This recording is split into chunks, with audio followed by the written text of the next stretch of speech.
우크라이나가 14일 오후 러시아가 침공했던 전쟁을 끝내기 위한 4차 협상에 들어갔습니다. 우크라이나는 즉각적인 휴전과 모든 러시아군의 철수를 요구하고 있지만 잘 풀리지 않고 있다고 우크라이나 측이 전했습니다. 우크라이나 수석협상가이자 대통령 측근인 미하일로 포돌야크는 이날 자신의 트위터 계정에 러시아 관리들과 화상회담을 하는 사진을 올리며 협상이 시작돼 양측이 자신들의 구체적 입장을 설명하고 있다며 2주 넘게 이어지고 있는 전쟁을 끝내기 위해 즉각적인 휴전과 러시아군의 철수를 요구할 것이라고 밝혔습니다. 그는 평화와 즉각적인 휴전, 모든 러시아군의 철수가 이뤄진 후에야 우리는 지역관계와 정치적 차이에 관해 이야기할 수 있을 것이라고 말했습니다. 반면 러시아는 우크라이나의 중립국화와 돈바스 지역 독립 승인 등 러시아의 요구를 이행하면 우크라이나 내 군사작전을 중단할 것이라고 크렘린궁이 밝혔습니다. 드미트리 페스코프 크렘린궁 대변인은 지난 7일 로이터 통신과 인터뷰에서 러시아는 우크라이나의 전투 행위 중단, 중립국 지위 채택을 위한 헌법 개정, 러시아의 크림 병합 인정, 도네츠크 인민공화국과 루간스크 인민공화국 독립 승인 등을 요구하고 있다며 이렇게 전했습니다. 그는 우크라이나가 나토를 포함한 서방 군사블록 가입 포기를 규정하는 내용으로 헌법을 개정해야 한다고 요구하며 이것이 우크라이나의 중립국화를 위한 필수 조건이라고 했습니다. 협상이 오가는 중에도 러시아의 우크라이나 침공과 포격은 이어지고 있습니다.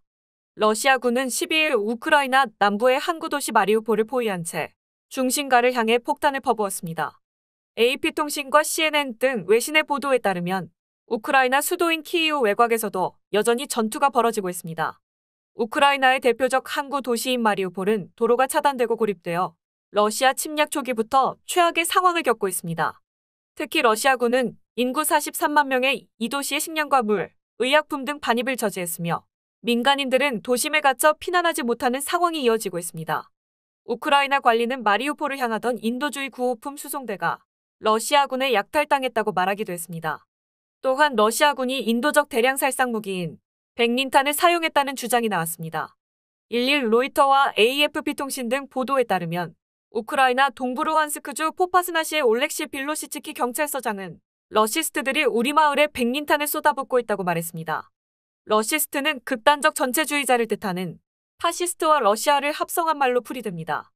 류드밀라 데니소바 우크라이나 의회 인권 담당관도 온라인 성명을 통해 러시아가 전날 포파스나시에 백린탄을 사용했다며 관련 사진을 공개했습니다. 그는 러시아군이 민간 도시에 이런 무기를 사용하는 것은 로마 협약을 어기는 전쟁 범죄다. 인권에 대한 범죄라고 말했습니다. 로이터 통신은 데니소바의 주장을 검증할 수는 없었다고 전했습니다. 백린탄은 가연성이 매우 강한 백린 파편을 타격 지점 주변에 광범위하게 뿌리는 화학 무기입니다. 파편이 인체에 닿으면 불길이 좀처럼 꺼지지 않고 타들어가면서 극심한 고통을 일으키며 연기를 흡입하는 것만으로도 사망에 이를 수 있습니다. 이런 이유로 제네바 협약에 따라 살상용으로는 사용이 금지되어 있습니다. 다만 인구가 밀집하지 않은 개방된 공간의 연막탄 용도나 어두운 곳의 조명탄 용도로는 사용이 가능합니다. 미국은 13일 중국이 겨냥해 우크라이나를 침공해 미국 등 서방으로부터 강력한 제재를 받고 있는 러시아의 제재 회피를 돕는 것을 좌시하지 않겠다고 경고했습니다. 미국과 중국은 14일 이탈리아 로마에서 고위급 회담을 갖고 미중 경쟁 관리 및 러시아의 우크라이나 침공 사태에 대해 논의할 예정입니다. 백악관은 13일 제이크 설리번 백악관 국가안보보좌관과 양제츠 중국 외교 담당 정치국원이 이탈리아 로마에서 회동한다고 밝혔습니다. 러시아의 우크라이나 침공이 영내와 국제안보에 미치는 영향을 논의할 것이라고 밝혀 우크라이나 문제가 비중 있게 다뤄질 것임을 예고했습니다. 한 미국 소식통은 로이터 통신에 중국이 세계 질서에 관한 자국의 시각을 주창하기 위해 러시아와 입장을 같이 하고 있다고 비판적 태도를 보였습니다. 반면 중국은 표면적으로 중립적인 자세를 취하고 필요할 경우 협상 주선을 원한다는 입장을 피력하지만 러시아와 전략적 협력 지속 의사를 밝히고 있습니다. 중국은 유엔 안전보장이사회, 유엔 총회의 러시아 철군 요구 결의안에서 기권한 데 이어 리커창 중국 국무원 총리는 지난 11일 대러 제재가 각국 모두의 불이익이라며 반대 입장을 밝히기도 했습니다. 또한 러시아가 오는 16일 100여 년 만에 국가부도 사태를 맞이할지도 주목되고 있습니다. 러시아 정부는 16일에 달러화 표시 국채에 대해 1억 1,700만 달러 규모의 이자를 지급해야 합니다. 하지만 러시아 측은 지급하지 않겠다는 의사를 이미 시사한 바 있고 설령 지급하더라도 달러화가 아닌 루블화로 지급하겠다고 했습니다. 루브라로 지급은 사실상 채무불이행인 디폴트와 다를 바 없다고 로이터 통신은 설명했습니다. 30일간 유예 기간이 있어 러시아가 16일 이자를 지급하지 않는다고 해서 디폴트에 빠지는 것은 아니지만 러시아 측에 지급 의사가 없기에 문제가 되고 있습니다. 만약 실제 디폴트가 되면 이는 지난 1917년 볼셰비키 혁명 이후 첫 러시아의 국제 디폴트가 될 것이라고 로이터 통신은 전했습니다. 집 융자는 제가 제일 잘합니다. 표정원 융자. 한 곳에서 시작된 안정된 미래. 선우엔 선우보험. 주택, 렌트관리, 상가 건물 전문. 이선미 부동산. 허리가 아프면 허리하세요. 초이스원 헬스센터. 크레딧 카드빚 최대 80%까지 탕감해 드립니다. O3 컨설팅. 감동을 주는 건강한 김치. 코리아 김치. 메디케어, 오바마케어 전문. 이정숙 보험. 세계 최고의 투자은행인 골드만삭스가 우크라이나 전쟁 여파로 미국 경제가 침체에 빠질 확률이 35%라고 예상했습니다. 골드만삭스는 이날 보고서를 통해 우크라 전쟁으로 인한 유가 상승 등으로 미국 경제가 침체에 빠질 확률이 높아졌다고 분석했습니다. 골드만삭스의 이코노미스트들은 올해 미국의 성장률 전망을 2.0%에서 1.75%로 낮췄습니다. 이들은 미국 경제가 침체에 빠질 확률이 최저 20%, 최고 35%라고 전망했습니다. 이 같은 전망은 우크라 전쟁으로 휘발유 가격 등 미국의 소비자 물가가 더욱 올라 미국 경제가 스태그플레이션, 즉 경기 둔화 속 물가상 등에 빠질 가능성이 고조되고 있는 가운데 나왔습니다. 앞서 국제통화기금 IMF는 지난달 24일 우크라 전쟁을 이유로 세계 경제 성장률 전망을 4.4%로 하향했습니다. 이는 이전 전망치보다 0.5%포인트 낮은 것입니다.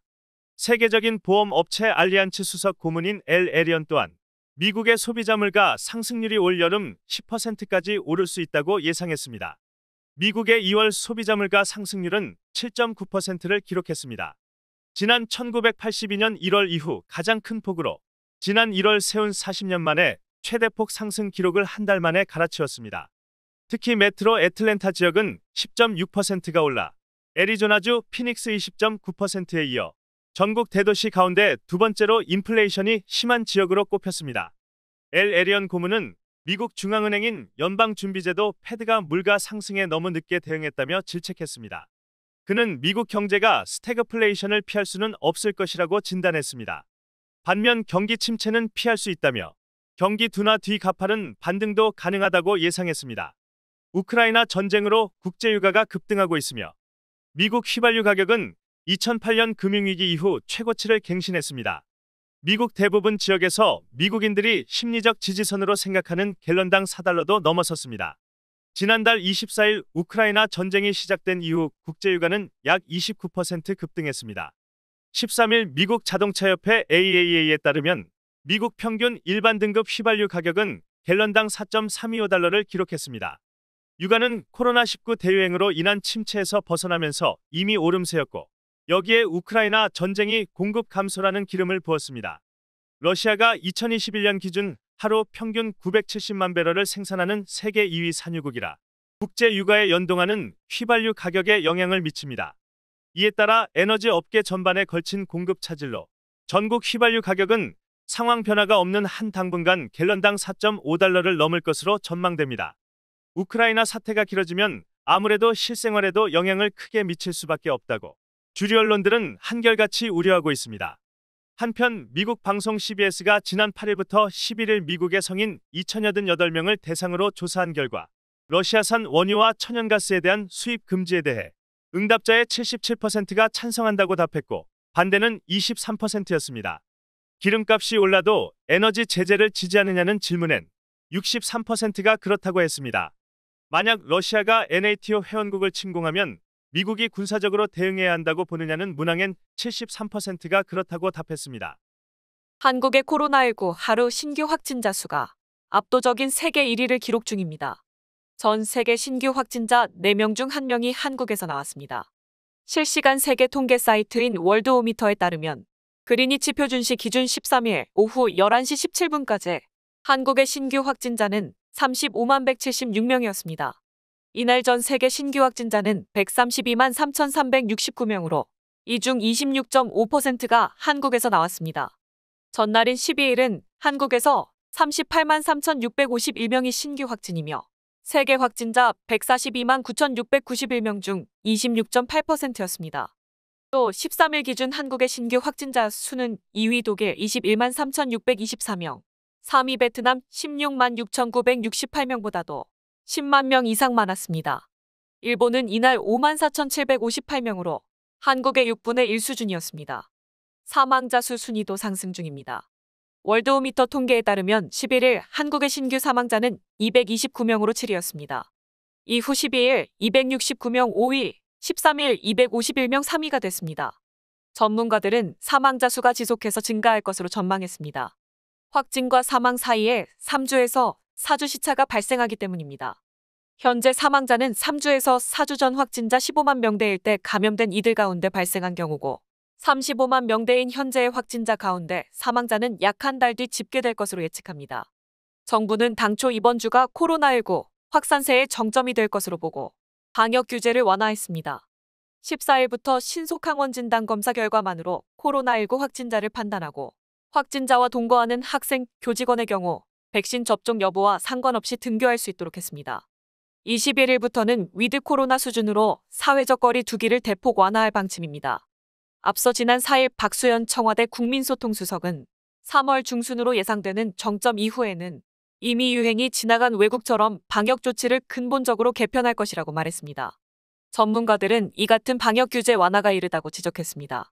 김우주 고려대 구로병원 감염내과 교수는 미국과 서유럽 등 한국보다 먼저 방역 지침을 완화한 나라는 정점을 찍고 내려오는 시점에 규제를 풀었다면서 한국처럼 아직 정점에 도달하지 못한 채 확진자 수가 폭등하는 상황에서 규제부터 푼 경우는 없다고 말했으며 외국은 감염을 통해 자연 면역을 획득한 사람이 25%에서 30%인데 반해 한국은 아직 12% 내외라며 한국은 코로나19 전파를 막아줄 자연 면역자 수가 작아 규제를 풀면 확진자 수가 더 늘 수 있다고 했습니다. 러빙엔즈 방문간호에서 간병 전문의를 모집합니다. 주 업무는 고객분들의 일상생활 보조입니다. 합법적으로 근무가 가능한 조지아 거주자분들은 모두 지원 가능합니다. 애틀란타 직업전문학교에서 2021년도 신입 학생을 모집합니다. 메디컬 어시스턴트 학과, 미디어 영상학과가 개설된 본교 입학 문의는 전화로 상담 가능합니다. 애틀란타 TV는 러빙엔즈 시니어 센터, 수지 홈케어가 함께합니다.